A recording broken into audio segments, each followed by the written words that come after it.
Yes, people, what's happening? Welcome back to the channel and welcome to another live stream and your daily Chelsea transfer news update, guys. And as always, there is plenty to get into. We've got the latest in the pursuit of Michael Olise. Crystal Palace have offered the winger a new contract in an attempt to get him to stay one more season and further increase the current release clause in there.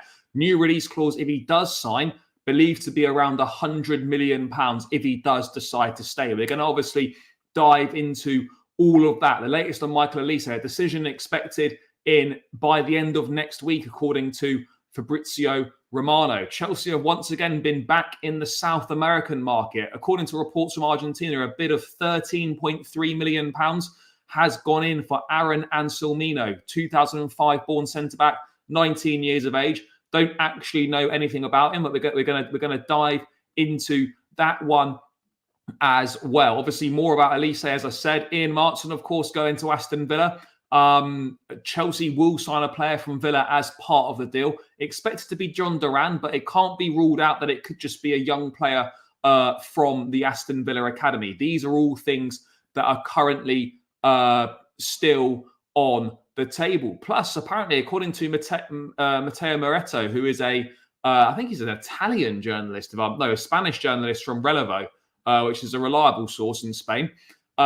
Chelsea have had another bid for Samu Omorodion rejected. A third bid, apparently. This one was worth up to £42.2 million, according to reports in Spain. If that is true, we need to stop there. How can we be spending up to £42 million on someone that's going to start behind Nicholas Jackson?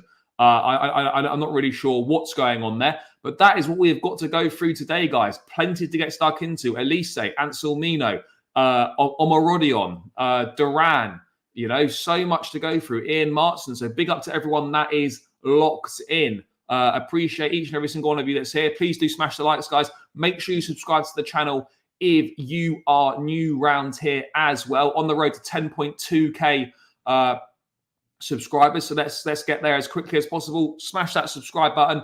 Smash the likes if you're new, if you're just looking in now as well. 62 in the building, 20 likes.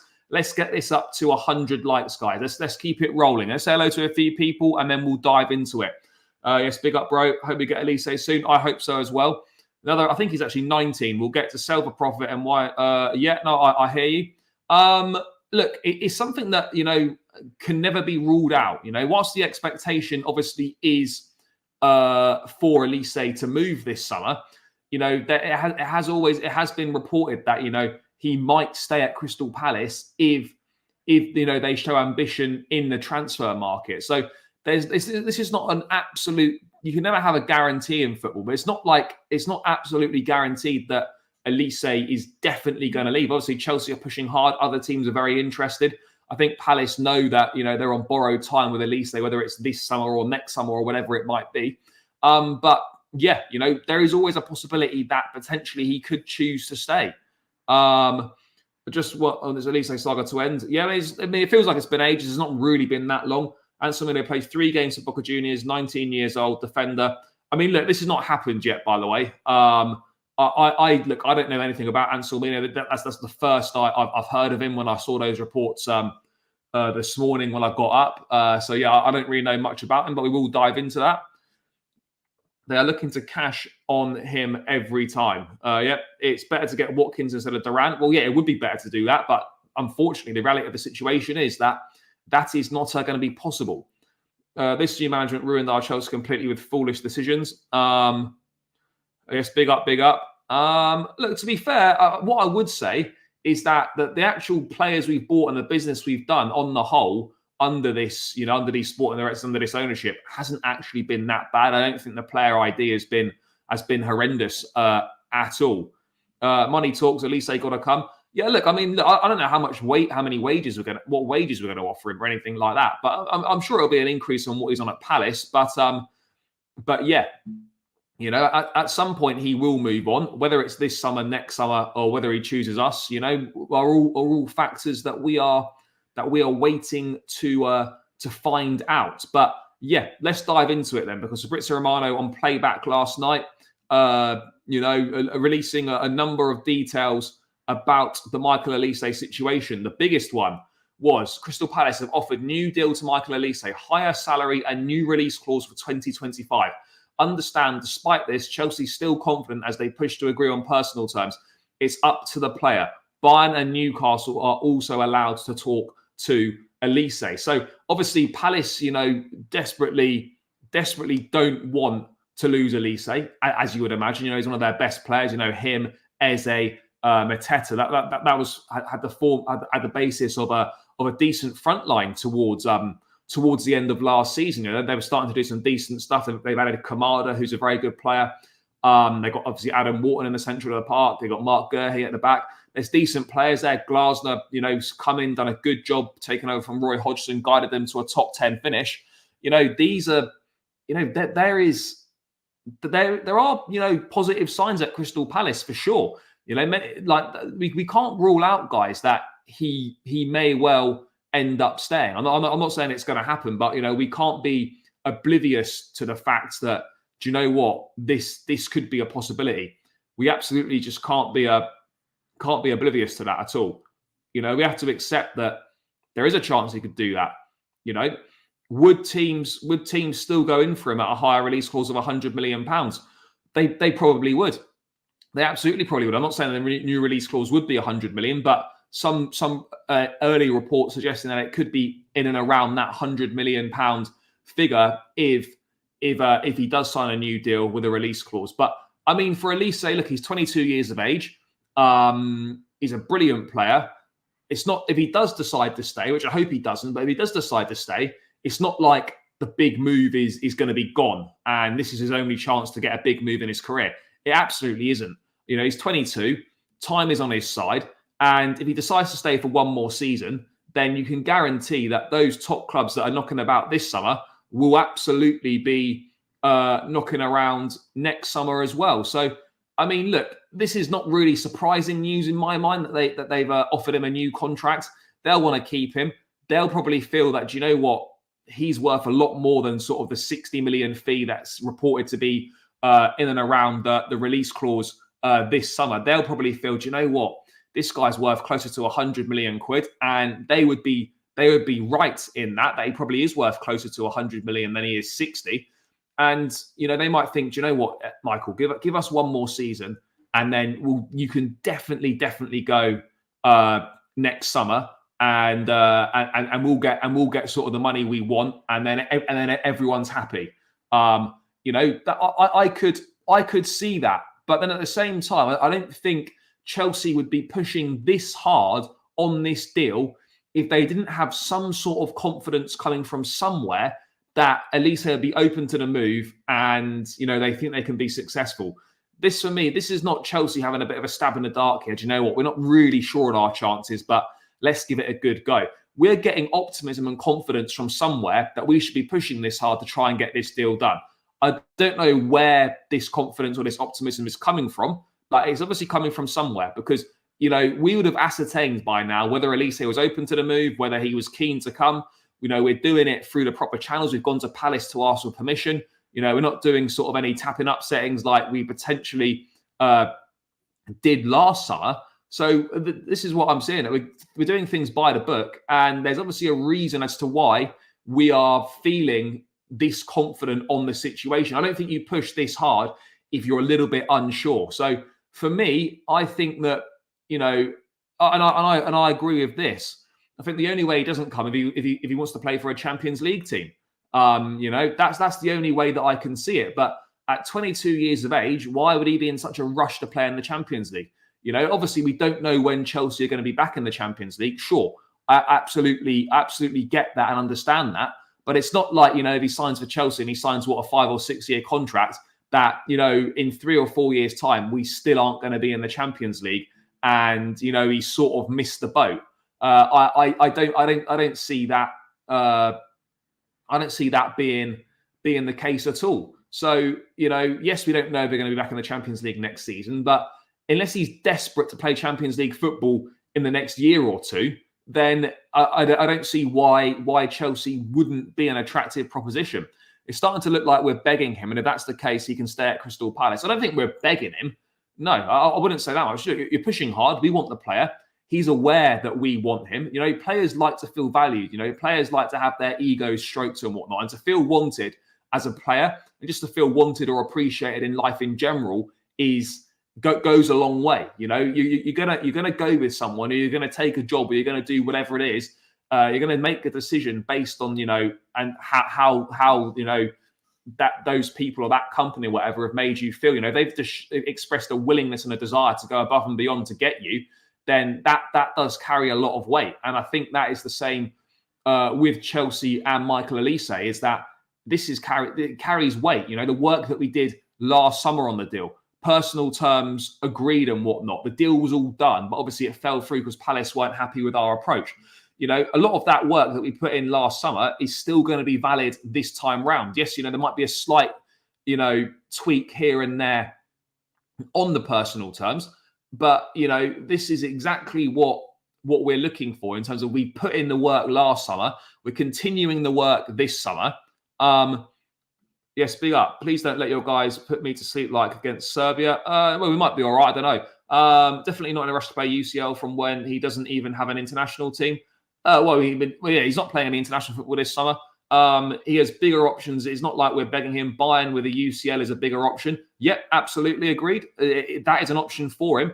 If he wants Champions League, those options are there for him to have. There's Bayern Munich available. I don't think Newcastle are really a threat in any of this, to be perfectly honest. I don't view Bayern as a threat in terms of, I just don't think they've got the finances to pull a deal off. That would be how I'm looking at it. I just don't think they've got the finances to pull a deal off. But look, you can't blame Crystal Palace for offering him a new contract and trying to do whatever it takes to convince him to stay and to get him to stay. That's what you'd expect every club to do when in regards to the future of one of their top players. That is exactly what you would expect, and I'm not surprised at all. Does this change anything? No, not particularly, because he's still got 2 or 3 years left on the 4-year contract that he signed last summer. So he's not in a rush to leave. Palace don't need to sell, and there is something to be said for maybe I stick around one more year. It's exciting under Glasgow what we're doing. I could help the club potentially try and qualify for Europe. We're showing a bit of ambition in the transfer market. I'm not saying these things are going to happen. I'm just kind of hypothesizing and putting myself in his position where I'm looking at it and I'm thinking, do I absolutely 100% need to leave this summer? And the answer to that is no. That move's not going to disappear. But having said that, this summer represents a bargain for someone. I know describing £60 million as a bargain might seem utterly ridiculous, but for a player of his quality in this market, in this day and age, it is a bargain. Absolutely no doubt about it. But I mean, moving away from sort of the new contract, there have been some further updates on Michael Olise. Let me just bring them up now. Fabrizio Romano adding that Chelsea are confident. And as I was saying, Chelsea are confident on the Michael Olise deal. They have had positive conversations. Palace have offered him a new deal, but they know Chelsea are the favourites. So we are the favourites. I mean, it absolutely is. To be honest, I now think, I don't want to fully discount other teams, but from all the noise that's been coming out, all the reports that have been coming out, I look at this and I think those are the two scenarios right now. He either stays at Palace or he joins Chelsea. Those for me are the only two options on the table. I don't see anyone else really being able to bring anything to the race with this. I just don't see it. Man United haven't got the money. They're looking to strengthen in other areas. For me personally, I don't see it. I don't see it happening, guys. I really don't. I think it's Chelsea or he stays at Palace. Those are the options right now. 60 mil for a player of Olise's quality is a bargain. I absolutely agree. Where is the myth that Man United is true? They don't. They don't. Several reports have suggested that the starting budget could be as low as £50 million. You wanted to sign a striker in January, you couldn't because you couldn't afford it. And it's the same. And it's the same today. You know, you're like, you know what Everton's valuation of Jared Branthwaite is, and you're going in with a £35 million opening bid. I know it's business. We don't go in that low. United don't have that much money to spend. You know, that is the reality of the situation. You're going to have to rely on the sales of Greenwood, sales of Sancho, sales of Casemiro to raise that starting budget, because United have not got a big budget to spend. Fab says we are so obsessed. We're obsessed. I hope he sees our trust into him. Yep. Olise played for France at youth level, but born in London. No, because France is his team, because that's what he's chosen. And also, he's going to play for the French at the Olympics for the under-23 side. So, yeah, let's wait and see on that. By the way, guys, 156 in the building. Big up to everyone that's locked in. Only 44 likes, though, guys. Make sure you're smashing that like button and subscribe if you're new around here. Shirt giveaway, guys. I've sorted it all out. Shirt giveaway is taking place tomorrow afternoon. Friday, 3 p.m. Shirt giveaway. Make sure you subscribe to be in with a chance of winning a Chelsea shirt of your choice from the upcoming season. Tomorrow afternoon, 3 p.m. UK time, shirt giveaway taking place. So make sure you subscribe to be in with a chance of winning. And let's run these likes up. 164 in the building, only 47 likes. We should be on 100 likes, guys. Let's get there ASAP. Do your thing, people. You're not worried about the injury record? No, because the injury record actually, despite what people believe, is not that bad. It's more the fact that it's a reoccurrence of injuries. So, you know, he's had several hamstring issues. It's not like he's picking up multiple different injury issues. He's had several hamstring issues, which is something that is obviously a slight concern, but it's not enough. It's not like he's not a majorly injury-prone player, is what we're saying here. Last summer, we were told we had 50 mil and we spent 200 last summer. Yeah, but you also got to count in player sales as well. So I don't know what your net spend was. How come United have no money? I just don't buy that they have the Ratcliffe and Ineos money to spend. They don't. You know, you can read into it. Man United's transfer budget is not going to be that big this summer. They need to sell to raise more funds. United have bigger needs in defence and midfield. No way they will splash the cash for a winger when it's not a big hole to fill. Yep, I absolutely agree. Yeah, of course I am, because of how close we were last summer, because of, you know, other clubs that could potentially come in at the end.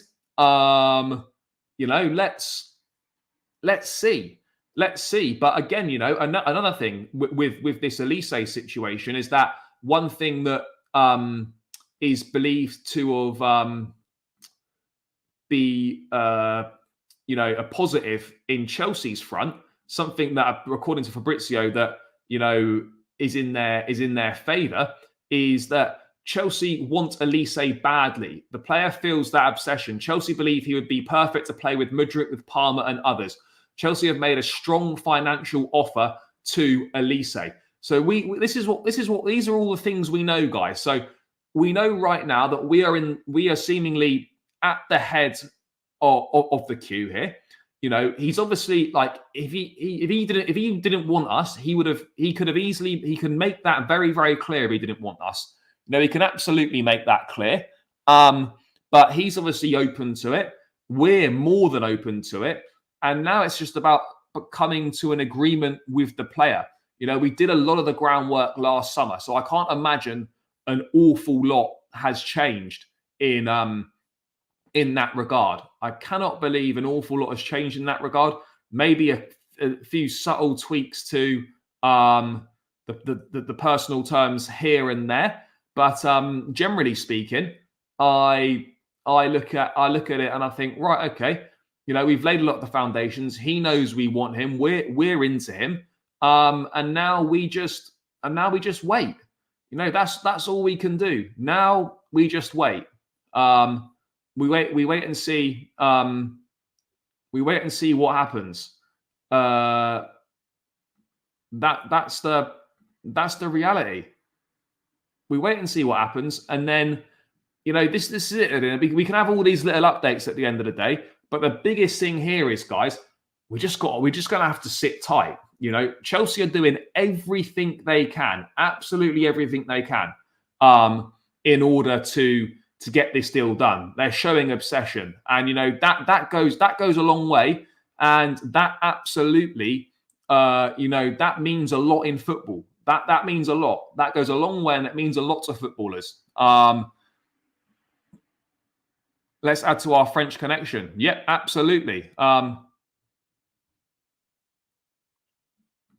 if your starting budget's around 50 million quid, you're not going to get Michael Olise without selling anyone. Let's add to our French connection. Absolutely. I'm sure we'll get a big update in the next few days. Yeah, maybe. Let's see. Don't write off United yet. This is what even Liverpool did Caicedo last season. The reason why I'm not particularly concerned about United is, one, their financial situation, and two, apart from him being a boyhood United fan, United right now haven't got anything better going for them than Chelsea do. They just come off their worst finish in Premier League history since 1992. FA Cup, win, great, papered over the cracks. Chelsea are a couple of years ahead of United in terms of the project and the development and whatnot. United are where Chelsea were back in the summer of 2022 when Bowley had just come in. It's gone on too long now. Too much dithering. No, there's not too much dithering at all. We're just waiting for a player decision. A player's well within his rights to take his time on a decision and decide what he feels is right for him and what he feels is best for his career.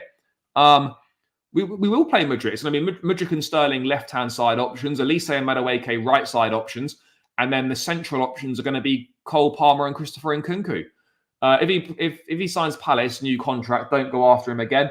Look, I don't really know. I don't really know, to be honest, what we would do in that situation. I'm trying my best not to think about that situation because, having gone so close last summer, and then if he just decides to mug everyone off and sign a new contract and all this race and that had been for nothing, then it'd just be irritating. Yes, big up, brother. I hope you're doing well.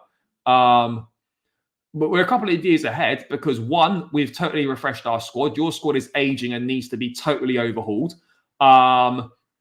Yes, we've got a new manager, but in terms of laying the foundations for a new squad and whatnot, Chelsea are clear of Man United right now. United's squad is aging and needs a lot of recruitment, needs a lot of players to come in. I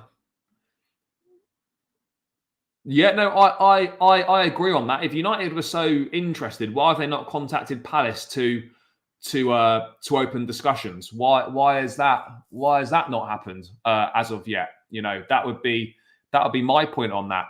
I think Chelsea will finish above United next season. Yeah, I think they will as well. Who would want to leave United with the wages they're on? That's why I don't see United going in for him. Yeah, they need to strengthen in other areas for sure. But yeah, the obsession that Chelsea are showing is great. And this is all we can do, guys. This is all we can do right now is keep pushing. Do everything we can. Obviously don't overdo it. But keep it professional. Keep doing what we're doing, and then we go from there. Aaron Anselmino, top player. I'll be honest, brother, I've never heard of him. We're gonna get into that shortly. Any news on Openda? No news on Openda at all. That I think is very unlikely to happen. But anyway, let's just get to another bit of news. Just the last little bit regarding Michael Olise, and there's a report from France. Let me just bring it up now, guys. We've got a couple more bits to go through on Olise. Chelsea have already given their agreement to match the £60 million requested by Palace for Michael Olise. Man United do not wish to pay his clause. That is according to Santi. That is according to a journalist in France. Reports in France suggesting that Man United do not wish to pay the release clause. Chelsea have signalled their intention to pay the clause. These are reasons why I don't take Man United seriously in this race. These are reasons why. He needs to come home. Yeah, he does. He absolutely does need to come home. The bridge is waiting for him. That blue shirt's waiting for him. His brother's at the football club. He was here I think he was here until he was 14, Michael Olise. So yeah, these are all good things. That is a good question. I don't know. It seems like the obvious need of some experience in the squad is completely ignored. I don't know if it's completely ignored. I just don't know if they see value in it. I don't think that it's being ignored. but I just think that perhaps that's not the route they're choosing to go down.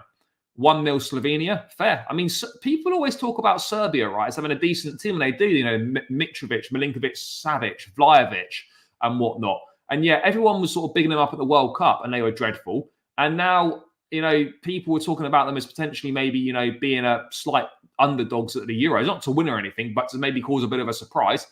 And they're losing. They're losing yet again. Madrid do. They signed Vinicius Jr. They signed Rodrigo. As youngsters from South America. They're looking to bring in Lenny Yoro, who's an 18-year-old centre back from Lille. Madrid do sign young players, but of course, they also bed them in with others around them. And they also sign players before they become, before they develop into the finished article, and you have to pay top prices for them. Camavinga, for example, Tchouaméni, for example. Just to name a couple.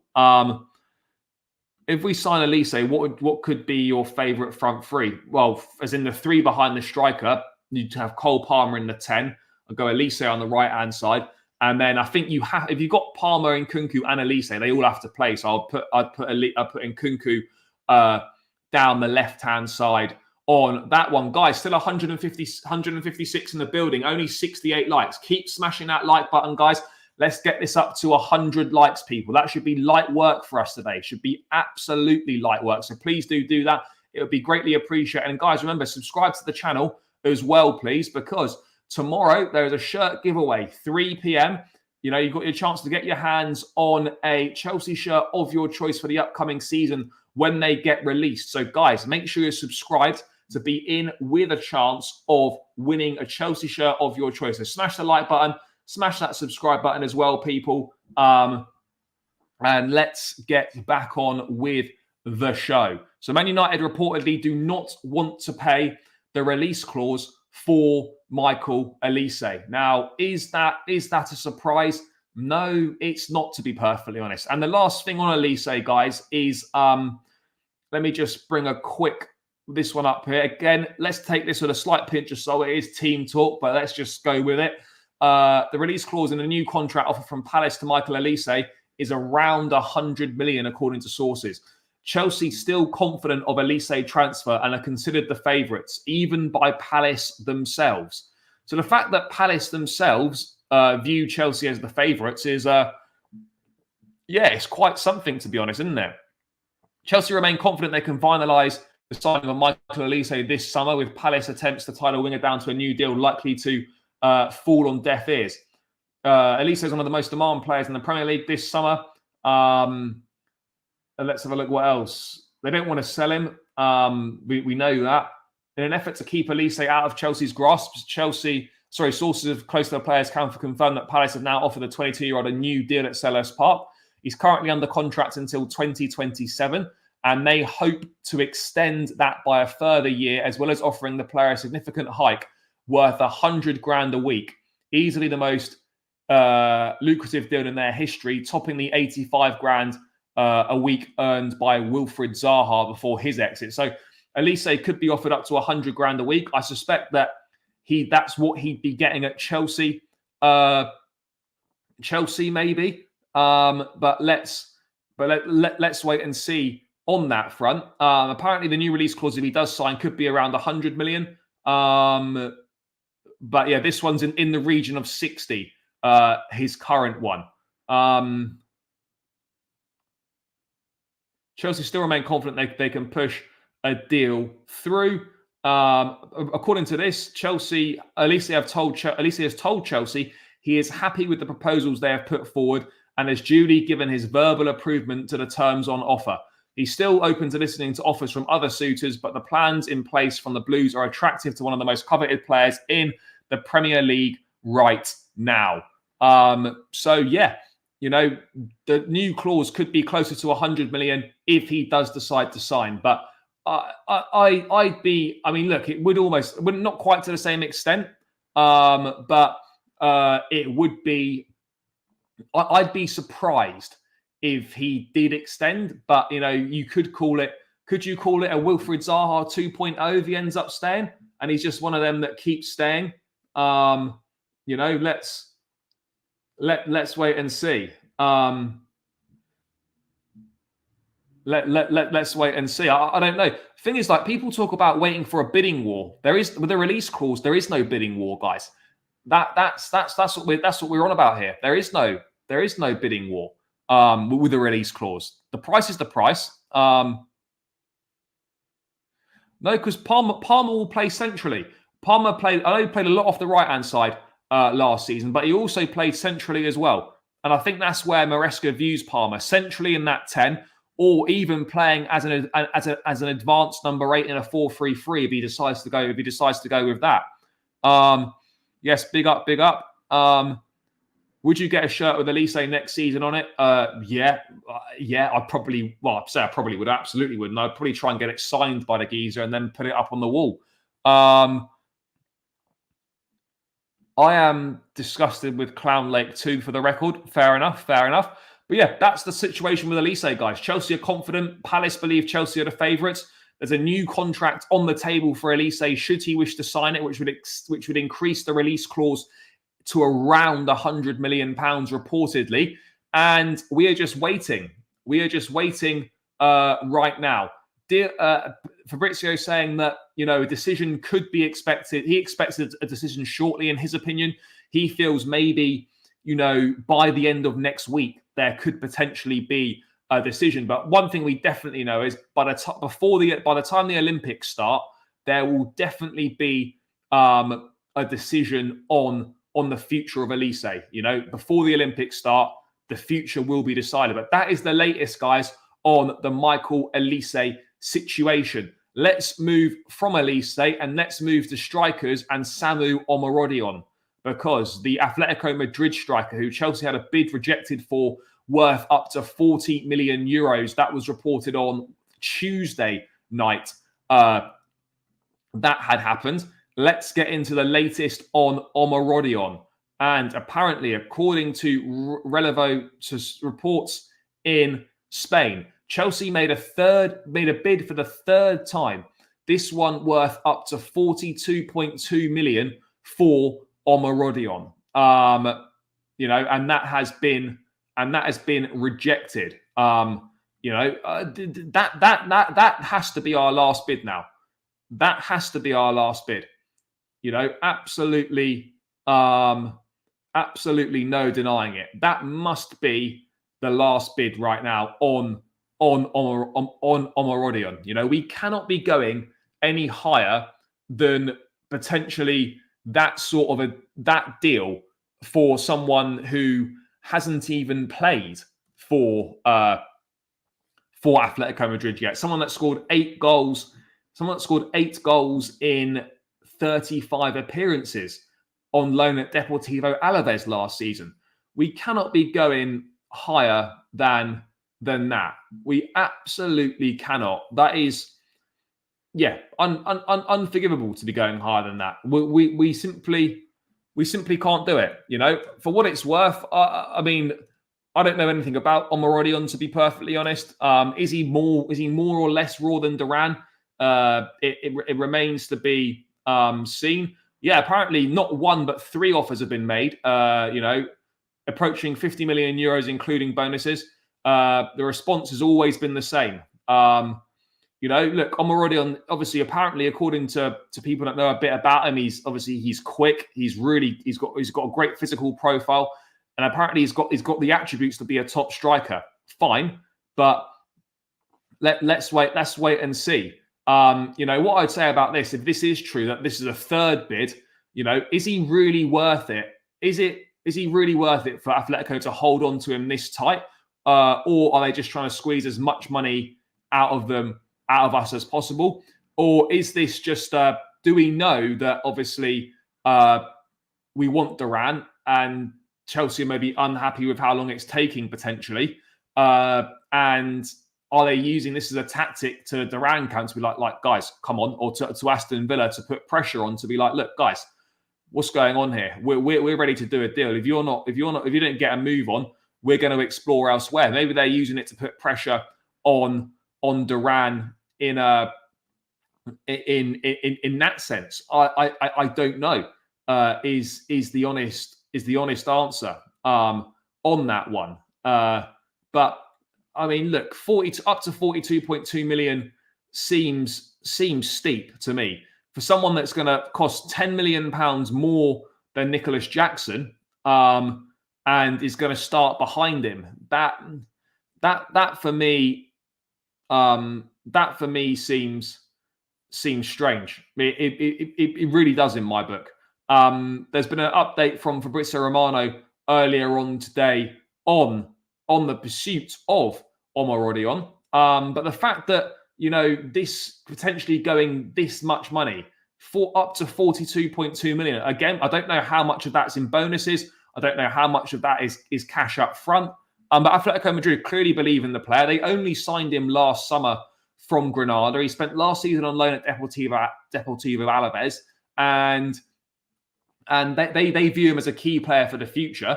But I don't know how good this guy is. I really don't know how good this guy is. That's the thing. That is the thing.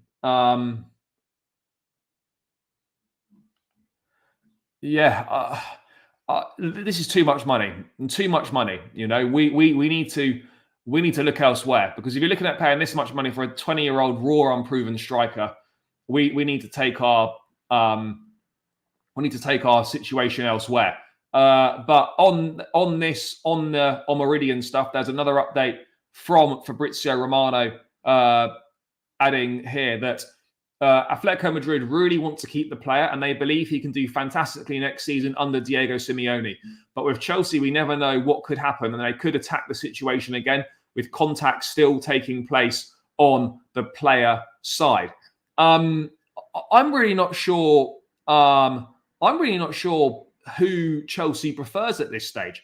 Do we prefer Duran? Do we prefer Omorodion? I'm really unsure right now, guys. I couldn't tell you who I think is the preferred choice right now. You would have expected, with the Ian Martin to Aston Villa deal likely to go through, that you would expect that obviously Chelsea are going to sign an Aston Villa player as part of that deal, even though it'll be two separate transactions. You'd expect that player to be John Duran. But again, there's no guarantees that it will be. But I'm just not sure. If we were dead set on Duran and we wanted to sign Duran, we could get that done. So why are we then also putting in bids for Omorodion? That's what I'm not fully understanding as well. That's what I'm not quite understanding. But yeah, guys, what I'm also not understanding is why we've got 173 in the building and only 86 likes. Guys, get this up to 100 likes. Come on, people. Smash that like button. It's free. It takes seconds. And it really, really helps me out more than you can imagine. I'm not asking for money. All I'm asking for is we get this up to 100 likes. So please do smash the thumbs up button. It helps boost the stream and the algorithm, gets more eyes on the channel. And that's what we all want at the end of the day. So please do run those likes up. Let's get this to 100 likes, guys. This should be 100 plus likes. We're 180 in the building right now. This should be light work, people. It should be light work. So make sure we run it up, guys. I'm always just dumbfounded by these clubs wanted to keep these no-name strikers as much as we're willing to pay for them. I'm just not really sure what we're basing this valuation on, to be perfectly honest, because he was at Granada. He come for the ranks at Granada. Atletico Madrid signed him. I'm not sure how much they paid him, but Atletico Madrid signed him last summer. He then went on loan to Deportivo Alaves. Didn't do an awful lot. He scored 9 goals in 35 appearances. And now Chelsea are trying to get him for over £40 million. I'm just confused as to how we're arriving at this, what the data set is saying. I'm just a bit unsure, guys. What is this data saying that is so good is what I would like to know right now. What is being said on the data that is so good and means that this guy's worth 40 million, he's going to move the needle for us, and he's going to make and he's going to make a big impact. I'm just not sure what's going on here. Would be my honest thoughts on opinions. Xerxes is much more known. He was at Bayern Munich as a youngster. He was at Parma. He's now at Bologna. He's far more of a known quantity than Omorodion. You know, literally hardly anyone, unless you're an Atletico Madrid fan or you're like you follow Spanish football across the board very closely, you wouldn't have heard of Omorodion.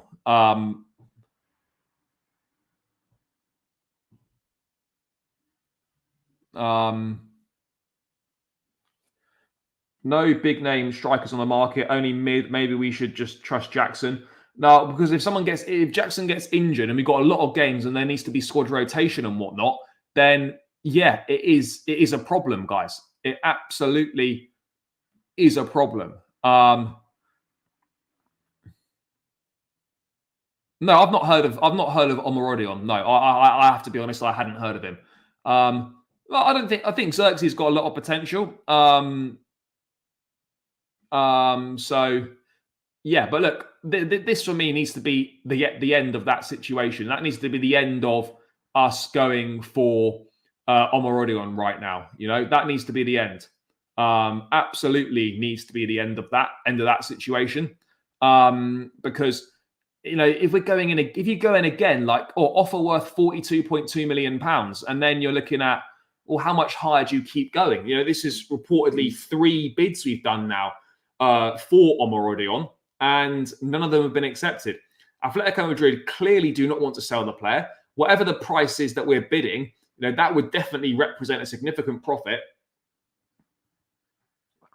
for sure.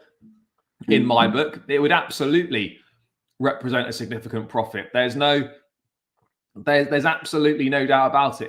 It would represent a hugely significant profit. And you know, they obviously believe in the player. There's 2 reasons here, right? They either really believe in the player and think he's going to be unbelievable for them, or they just want to try and get as much money as possible out of the player. Those are the 2 options we've got here. They either feel they've got some absolute rough gem that could be one of the best players in the world, or they're just trying to extort us for as much money as possible. That for me, those are the 2 obvious situations at play here at the moment. That must be final offer. We know their average fee is 35 to 40. The 42.2 mil would be all in. That's not cash up front. That would be total package, obviously in including add-ons. Chelsea are going for him because of his name. His name means children are first above everything. Fair enough. Yeah, guys, 2 more likes. Run it up.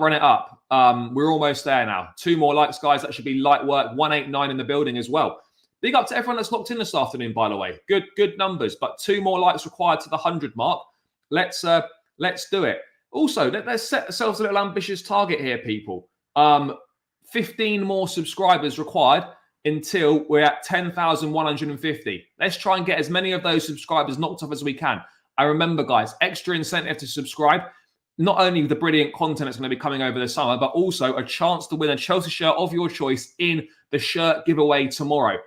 So, guys, let's try and get this to 10,150. Run the subscriptions up, people. Run it up. No excuses not to, guys. And there'll be plenty more giveaways coming throughout the season. Fulham have shown interest in Trev. Yeah, I don't see him going to Fulham, to be honest. Chalobah's always the reports have always been consistent around Chalobah in terms of him if he leaves, he wants to go and play for a Champions League team. Again, if the options on the table aren't great, that may change, but that's what he's looking for. Yeah, of course.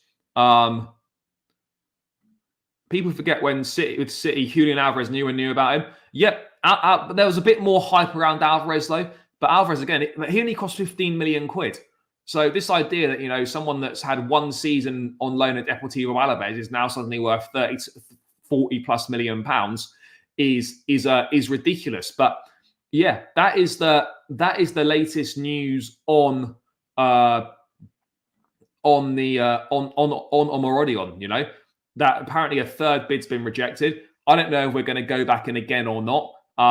We're just going to have to wait and see on that front, whether we're going to go in with another bid or what the situation will be because I'm unsure. I'm unsure. I think at that point you have to finish. You have to leave it there. You have to leave it there, and you go and look at other options.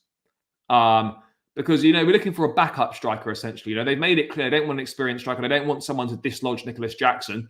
So what we're saying here is, guys, is that we're looking at it and we're saying, yeah, okay, we're looking for a backup striker, but then how can we? They want to find the next. They want to do a Nicholas Jackson Mark II, but spending over £40 million on players that were less, like Omorodion is less proven in La Liga than Nicholas Jackson was, yet the potential fee is gonna be more. I just don't get it. I really don't understand it. I mean, look, I can't remember if Alvarez was a release clause or not. Maybe he was a release clause. That's why it was that cheap. I actually can't remember if he was a release clause or not. But the point is that it's fine to sign these players. I haven't got an issue with these players being signed, right? But, well, it depends. In theory, it depends, of course, on the context. But generally speaking, I don't have an issue with younger players being signed, guys for the future potentially, but at the right price. Your 15 to 30 million pound range. Once you start getting 40 plus, close to 50 mil on unproven players, unless they're believed to be the best of the best in their positions, like your Estabals or whatever, then it's not making sense. It's not making sense. Well, yeah, I do as well. Absolutely, I do. Well, look, I think to be honest, I think we've got a better chance than anyone else. I don't think anyone's thinking, oh, he's 100% coming, because it's naive to think that. But for sure, it's one of them where I think, yeah, he's gonna. I think he's gonna come. Is my answer to it. I think he'll come, but I'm not certain about it. But if I had to bet where he's going to be next season, as I was saying earlier, it's Palace or it's Chelsea, and I think it's more chance of Chelsea of it being Chelsea. Who do you fancy on the left, Nico Williams or Somerville? Nico Williams, I think, is a little bit overrated. His wages, by the way, are absolutely ridiculous as well. So if I had a choice between the two, I'd go Somerville. What else are we going at here? The so-called established strikers failed to deliver at Chelsea. Yeah, no, look, I absolutely hear that and I absolutely understand that trail of thought. Of course I do. Absolutely understand that trail of thought. But we need to be realistic here and accept that, obviously, yes, I understand. There's a difference between going for the top strikers than to raw and unproven. There is a middle ground. Someone like a Guirassy, someone like maybe a Santiago Jimenez, but a Guirassy or an Ivan Toney, there are options in there. It doesn't have to be bottom of the barrel or top of the top. There is a middle ground in there. I just don't know why, we're looking at the two extremes, either real expensive or we're going on totally raw and unproven. The owners hopefully want a player who can be here as long as they play football, like Drogba was unproven. Drogba wasn't unproven, though, because he was playing for Marseille. He scored in a UEFA. They won the UEFA Cup. He scored in the final. Drogba wasn't unproven. He was playing regularly for Marseille. He was playing regular European football as well. So this idea that Drogba was unproven, that's not true. Not unproven to the extent that, we're talking about with your Omorodions and your Durans. No, not true. I think they have a profile in mind looking at Duran and Omorodion. Fast, good link up, young. If you take out the money aspect, it's like another Jackson. Yeah, but the money aspect is a big part of it. We can't just ignore the prices that are being paid. You have to look at value. You have to look at value for money as well. I'm not saying there's not value for money there, but it just seems like an awful lot of money to spend on someone that you're taking a huge punt on.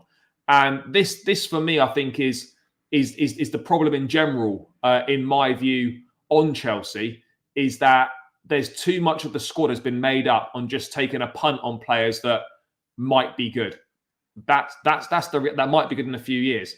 That's the reality of the situation for me. You know, too many of these players might be good. We've taken too many gambles on potential. That's the reality. His name wasn't known so much. Abramovich didn't know at the time. It was Mourinho who got. Yeah, no, but he was still known.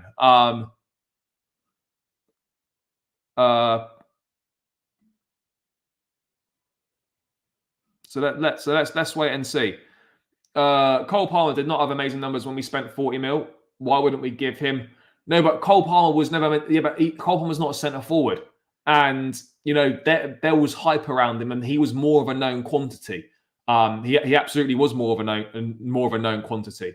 So yeah, you know we're gonna wait and see on that front. 1-1 now. Who scored? Mitrovic scored. Serbia scored last minute. 1-1. That could well have saved their Euros. You know, if they'd lost that, they were pretty much finished. Fair play.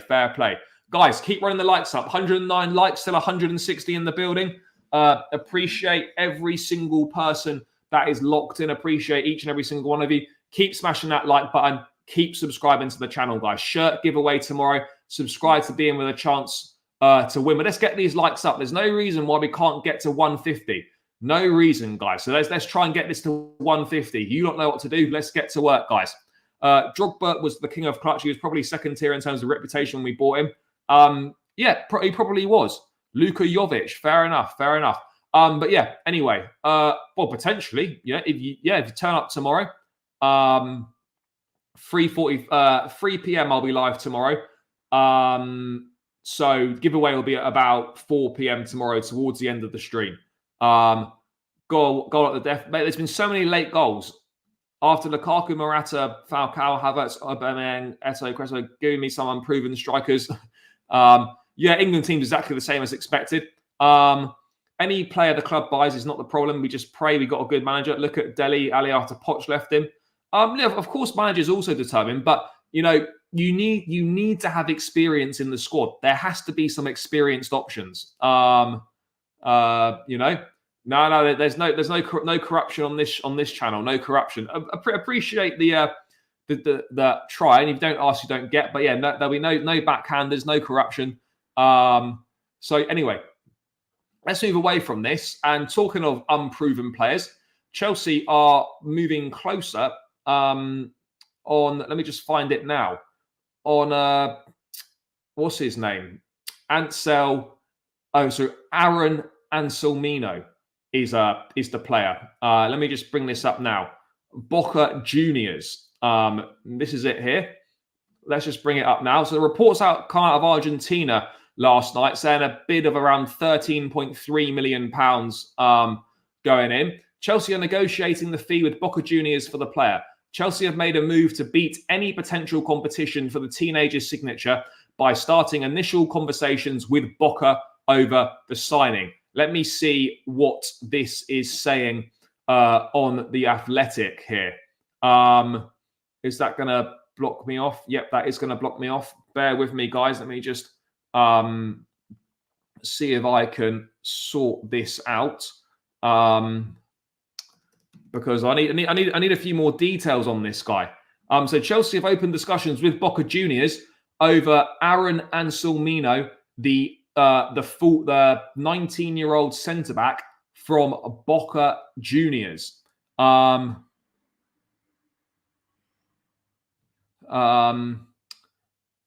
yeah, that's going to be an interesting one. What's also interesting is why the fuck is that not working? Guys, I'm going to get this article up, but Chelsea are obviously in talks with Boca Juniors. So we're going to wait and see what does happen there in regards to that. But look, obviously we're looking at the talent of the future.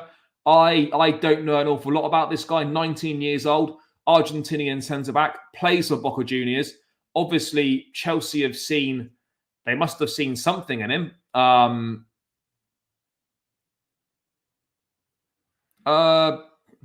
No, but it depends what the club are looking for. at the end of the day. You know, we can sit here and say, oh, it's not good business, don't agree with this, don't agree with that.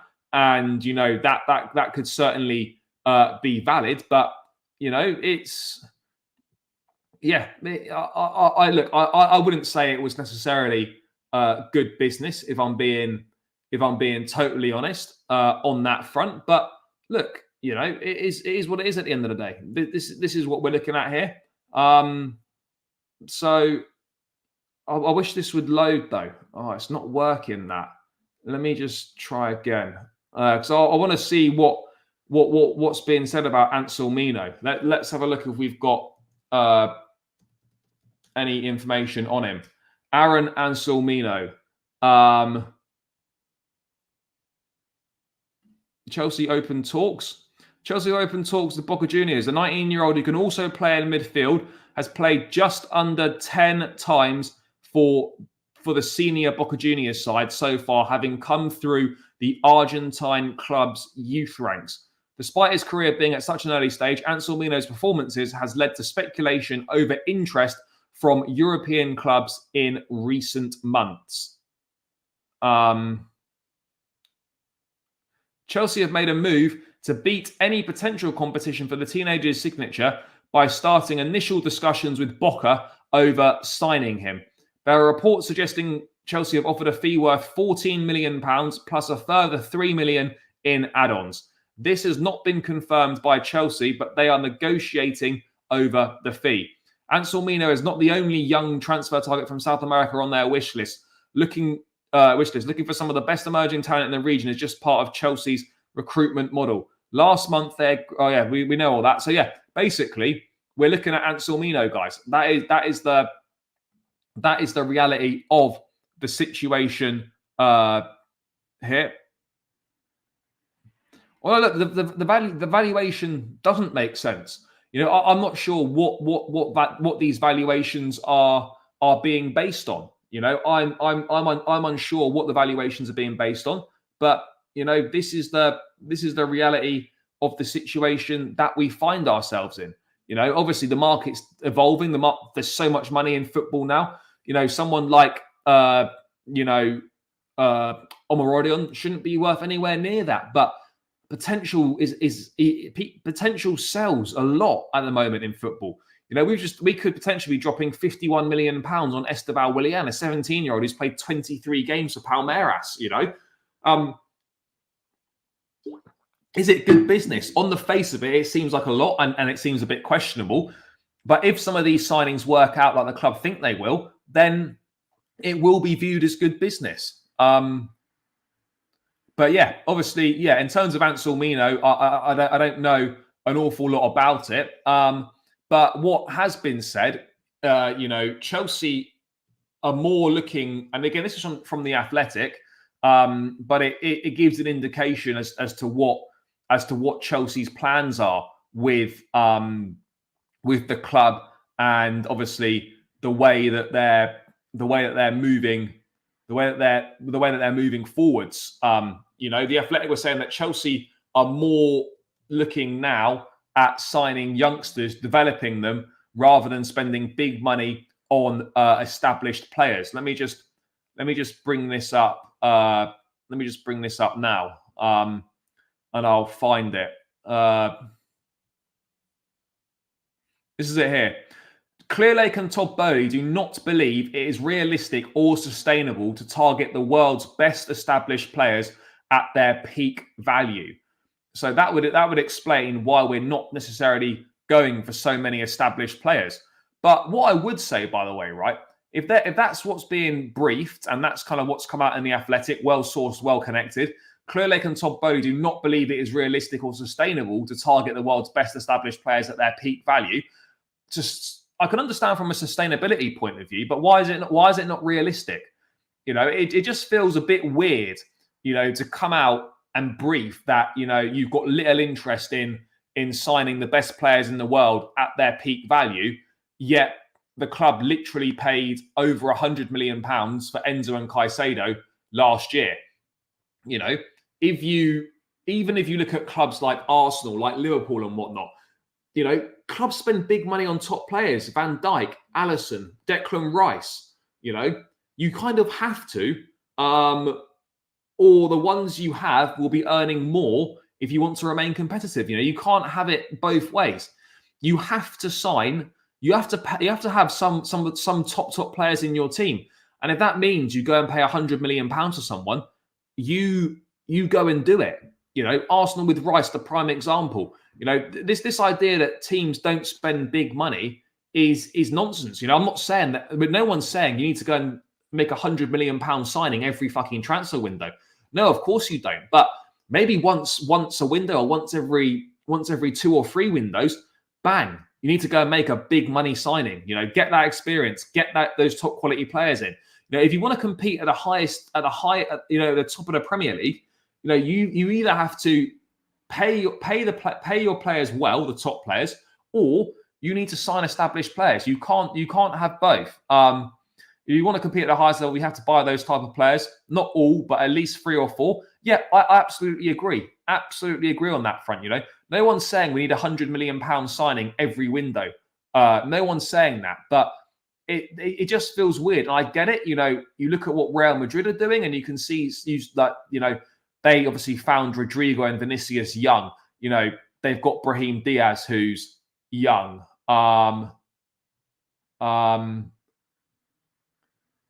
It's Chelsea are obviously looking to do they're obviously looking to do something similar to Real Madrid. Real Madrid got Tchouaméni, they got Camavinga before they reached their peak value, and maybe that's what Chelsea are trying to do. But a lot of these players were considerably more established than the ones that we were signing. The ones that we're being linked with signing. So yeah, it's I don't really know. I get it. It's not realistic to be spending 100 million on players every window. I absolutely get that. No doubt about it. No doubt about it whatsoever. But I mean, look, I'm unsure. I can see the vision. I can understand what they're trying to do, but whether you can be successful by doing that and not signing, some top quality established players to complement the youngsters you've got, then I'm a bit unsure as to what we're playing at here, guys. I'm a little bit unsure as to what we're playing at here. To be brutally honest. It makes sense with the PSR cap coming active next season. It's a new era in the football transfer market. Maybe they expect this gaffer to get top 4. I mean, look, this guy won't go straight into the squad, by the way, if he does come. The owners are actually looking at Manchester City on because they're the club to look at. I mean, look, Real Madrid, City. Yes, guys, keep running the likes up. How many likes are we on, by the way, people? We are on 121. People, the 150 is definitely on. Definitely on the 150. So let's get it done, guys. Run it up, and keep subscribing as well. How close are we to 10,150? Shirt giveaway tomorrow. 14 more subscribers, guys. Let's try and get as many as we can to get to that 10,150. Smash that subscribe button, guys. Shirt giveaway tomorrow afternoon. Let's get it done. Run the likes up and run the subscribers up, people. Let's help grow the channel. Argentina, Canada tonight. Chance to see Enzo in action. Madrid also, yeah, exactly. They've done it in the perfect way. The perfect way. Chelsea are just looking at the youngster side of Real Madrid rather than looking at, oh shit, they've got a Carvajal, they've got a Modric, they've got a Nacho, they've got a Toni Kroos, a Courtois, an Alaba. Guys that have been there and done it. Winning mentality. Yeah, it's absolutely not sustainable. I absolutely agree. You've got to be smart in the window. And no one's saying, as I said, no one's saying go and spend 100 million, make £100 million signing every fucking transfer window. No one's saying that. No one is saying that. Yeah, Brahim Diaz come through the ranks at City, went to AC Milan, then he went to Real Madrid. Chelsea are lucky the Saudis came in and took all those experienced players. Else Sterling would not be the only problem. Yeah, potentially. Absolutely, potentially so. But it is interesting that that's what Chelsea are seemingly looking to do right now is find younger players and they don't seem it as sustainable or realistic to target the best players in the world at their peak value, which I get to a degree, but I also slightly disagree with as well. So we're gonna see what happens on that front. You know, it is going to be an interesting one, people. What else have we got going on? What are people saying? Why should Chelsea buy a player who's only played 3 games for his club? What's the matter with our youngsters in our own academy? No, I think they do value the academy, but I think they only value the very, very best. And I think you will see the very best be used at Chelsea. I really do. And I think also that they're looking at these players that we have now as the experienced players for those to come. But that's the problem in itself, though, when you're expecting inexperienced players to then guide more inexperienced players. You know, look, we signed Tosin. We signed Tosin Adarabioyo, sure, 26 years of age, but you know, you need more than just that. You know, there needs to be leadership, experience in the dressing room, in the team to complement the young talent you've got. You would think we all know what our problem is. Goals, I'd go into 100 million, buy a top striker. Problem is, though, there's not really that many top strikers out there. You know, what top striker would you be looking to bring in for 100 million pounds? Because there's not many available on the market. There just isn't, guys. There just isn't that many available on the market at this point in time. But yeah, Chelsea obviously looking to the future. Another one that could be coming in, Aaron Anselmino, the 19-year-old Boca Juniors centre-back. So $25 million is believed to be the release clause. So yeah, I look, to be honest, I suspect that this deal will, in all likelihood, probably happen if we're being realistic here, guys. I think this deal will happen at some point. You know, I'm not saying it's imminent or anything, but I think it's clear that yes, this is gonna happen. We are gonna see Aaron Anselmino, in my opinion, become a Chelsea player, and then he'll probably and they'll probably spend a few seasons on loan at Strasbourg, maybe be sold for a profit, maybe come into the team. I've got no idea. I've got absolutely no idea. It's impossible to tell with these guys whether they're going to play for Chelsea or not, or they're just going to be sold for a profit. And the honest answer to this question is that I don't know. But what I do know is we're 20 likes away from 150. So let's keep pushing, guys. Keep pushing. Right. Anything else that is coming in the chat? Obviously, the England team is unchanged. So that means no Cole Palmer in the starting lineup again. Obviously, Conor Gallagher also on the bench as well. Let's hope that, you know, the pair of them can get some action. I hope, obviously, I hope that Cole Palmer gets to play. It would be a real shame if he was an unused sub. Again, I'd be very disappointed about that. The whole striker situation keeps on getting worse and worse. We need a proven goal scorer. Yep, we do need a proven goal scorer, but the sooner Chelsea fans come to terms and accept that then we're not signing a proven goal scorer, then, you know, that's the reality. No,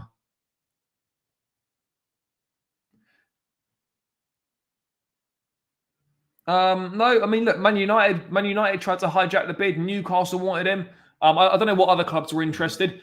I mean, look, we haven't signed Tosin to be a main starter. I think, you know, it's just taking, like, it's an opportunity in the market, you know, to fill a space in the squad, to give you more money to spend in other areas. That's how I would view it personally.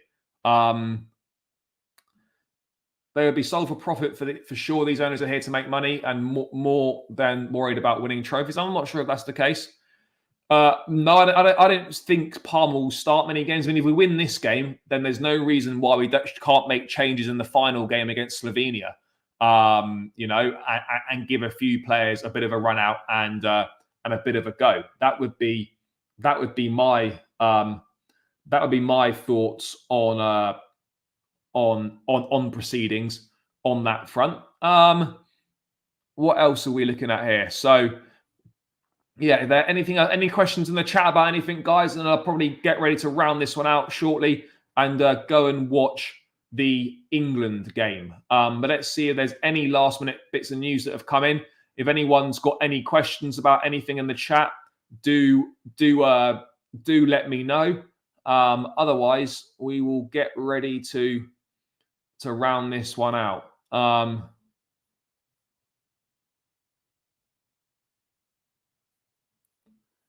Let's see. Yeah, okay, not really. What are people saying? Realistically, if all these talents come good, when should we expect to compete for the league?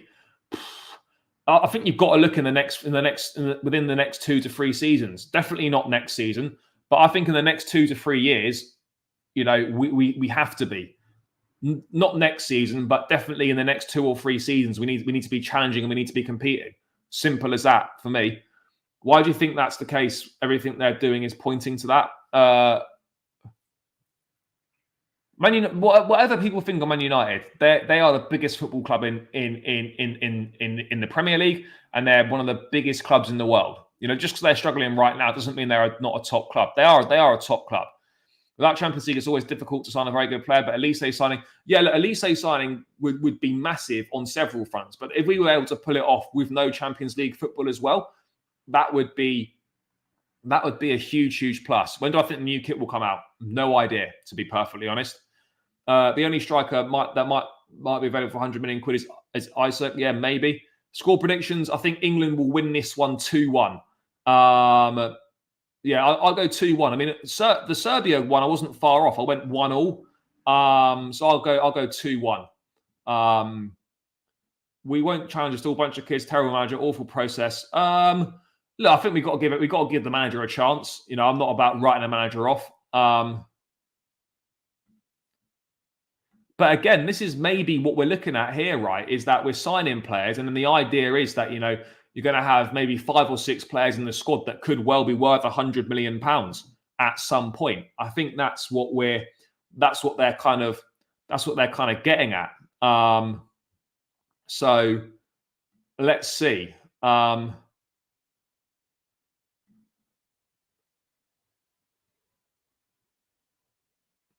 look, they want to keep their player. You can understand why. I mean, it's not about offering a new contract to tie them down. It's offering a new contract to put a new release clause in there to then obviously maximize the amount of money they are potentially getting. But yeah, guys, I think that is pretty much it, unless there's any further things to go through. I don't believe there are. So yeah.